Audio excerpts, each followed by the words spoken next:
Haleluya, tunamtukuza Mungu Jehova kwa ajili ya madhabahu ya ENCC Tanzania kupitia mbeba maono wake baba yetu Bishop Dr. Manasseh Diem, ambaye ameitwa na Mungu Jehova kwa ajili ya kutufuta machozi, lakini pia atakapogusa na kupakanyaga, Mungu amekusudia kufanya jambo jipya. Haya yamethibitika waziwazi katika ziara yake ya kwanza kabisa ya semina iliyoanza Mei 15 mpaka Mei 17 mwaka 2026 wilaya ya Babati mkoani Manyara katika kanisa la ENCC Golani Mission linaloongozwa na mchungaji Michael Stefano.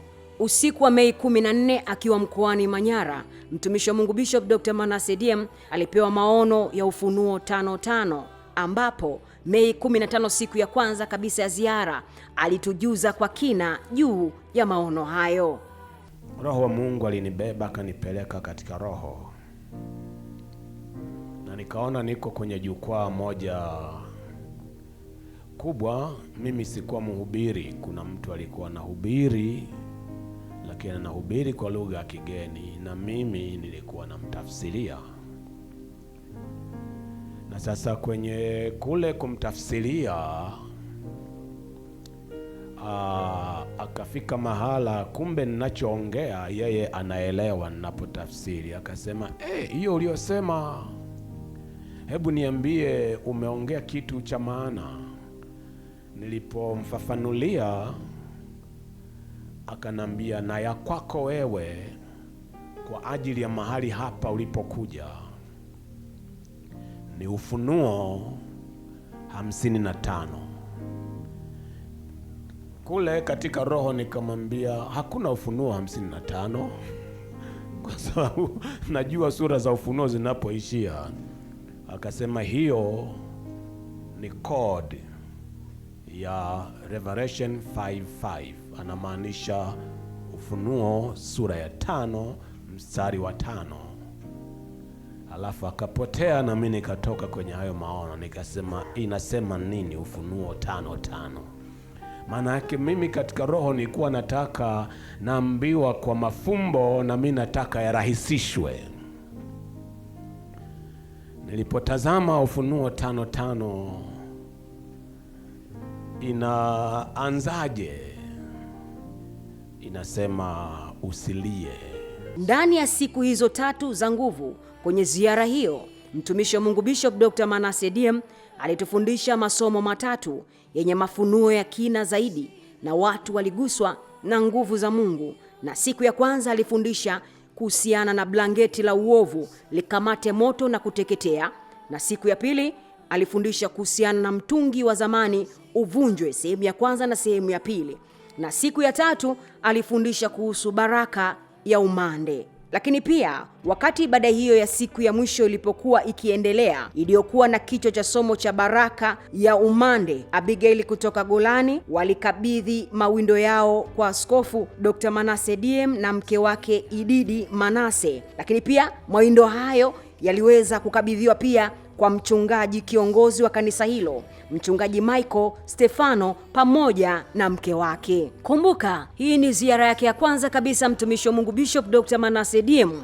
kwa mwaka huu 2026, ambapo imekuwa ni ziara ya baraka na wapo watu wengi wamewekwa huru, na hawa ni baadhi ya waumini kutoka katika kanisa hilo la ENCC Golani Mission wakiwa na haya ya kusema kuhusiana namna ambavyo wameipokea ziara hiyo.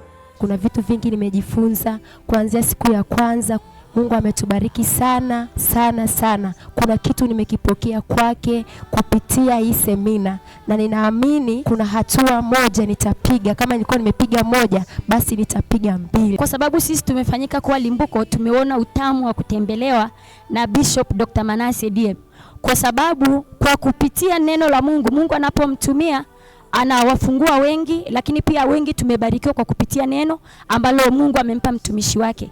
Bila kusahau baadhi ya Abigail kutoka ENCC Golani Mission walikuwa na haya kuzungumza kuhusiana na umuhimu wa kutoa mawindo hayo na kuonyesha kufurahishwa na kubarikiwa sana kuhusiana na ziara hiyo ya thamani na iliyokuwa ya kipekee.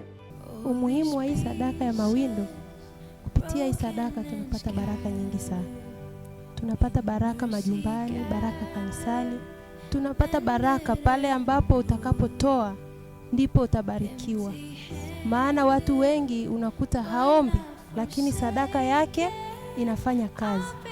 Sadaka inanena. Sio lazima uombe sana, maombi ni lazima, lakini zaidi sana uwekeze katika utoaji. Ukimtolea Mungu utabarikiwa. Vile ukimtolea mtumishi wa Mungu, atakapofurahi ndani ya moyo wake, ndivyo Mungu atakapofurahi na kukubariki. Tunapowinda tunajiwekea hazina, na ile hazina inakuwa ufunguo kwa kizazi chetu cha baadaye. Lakini pia tunamshukuru Mungu kwa ajili ya yale mawindo, kwa sababu mawindo tunapotoa sadaka haimaanishi kwamba watumishi wa Mungu wamepungukiwa, isipokuwa tunapotoa sadaka tunawekeza kwa Bwana. Na haimaanishi mtumishi wa Mungu anapopendeza au mtumishi wa Mungu anapokuwa katika viwango fulani ni kwa ajili ya sadaka zetu. Mungu anajitosheleza, na Mungu ana vyote. Fedha na dhahabu, Biblia inasema vyote ni mali ya Bwana. Lakini sisi tunafanya kwa ajili ya kuwekeza kwa ajili ya maisha yetu ya sasa, hata ya baadaye, na pia kwa ajili ya kizazi chetu kijacho.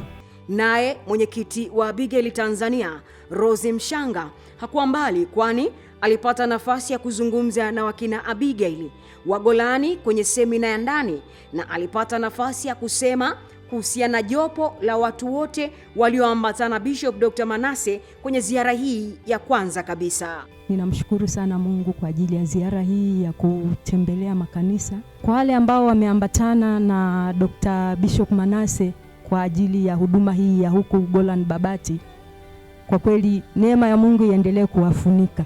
Wasione kuambatana na baba kwa ziara kama hizi ni kupoteza.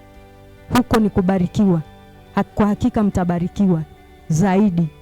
Na endapo fursa kama hizi natokea, msiache kuambatana na baba, kwa sababu huko ni kumtumikia Mungu. Utukufu, heshima na adhama acha vimrudie Mungu aliyetuwezesha na kukamilisha yote kwa utukufu wake kupitia ziara hii kubwa iliyokuwa ya thamani sana. Nikiripoti kutoka kanisa la ENCC Golani Mission, Babati mkoani Manyara, mimi ni Sylvia Chilolo wa Hebron TV, Dar es Salaam.